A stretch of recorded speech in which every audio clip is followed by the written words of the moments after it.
নেপালে টানা 2 দিনের সহিংসতা বিক্ষোভে অন্তত 72 জন নিহত হওয়ার পর দেশ জুড়ে অস্থিরতা ছড়িয়ে পড়ে এবং দুর্নীতি ও স্বজনপ্রীতির অভিযোগে অভিযুক্ত কেপি শর্মা ওলির সরকারের পতন হয়। এ পরিস্থিতিতে নেপালের জেনজিরা এক অভূতপূর্ব পথে হাঁটল। গেমারদের জনপ্রিয় প্ল্যাটফর্ম ডিসকর্ডে অনলাইন ভোটের মাধ্যমে অন্তর্বর্তী প্রধানমন্ত্রী বেছে নেয় তারা।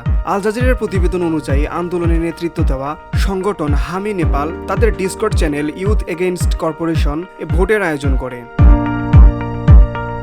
1.5 লাখের বেশি সদস্যের এই চ্যানেলে ঘণ্টাব্যাপী উত্তপ্ত আলোচনায় উঠে আসে দুর্নীতি দমন, কর্মসংস্থান, বিশ্ববিদ্যালয় সংস্কার, স্বাস্থ্যসেবা ও পুলিশের জবাবদিহি সহ নানা issue.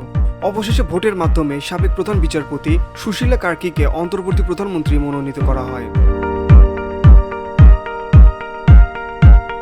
VOD Bangla news desk.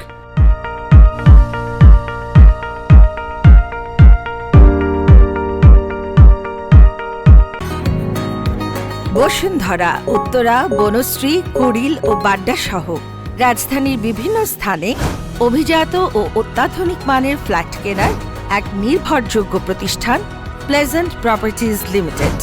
তাই আপনার স্বপ্নের আবাসনের জন্য আজই যোগাযোগ করুন। Pleasant properties limited, where destiny matches eventually.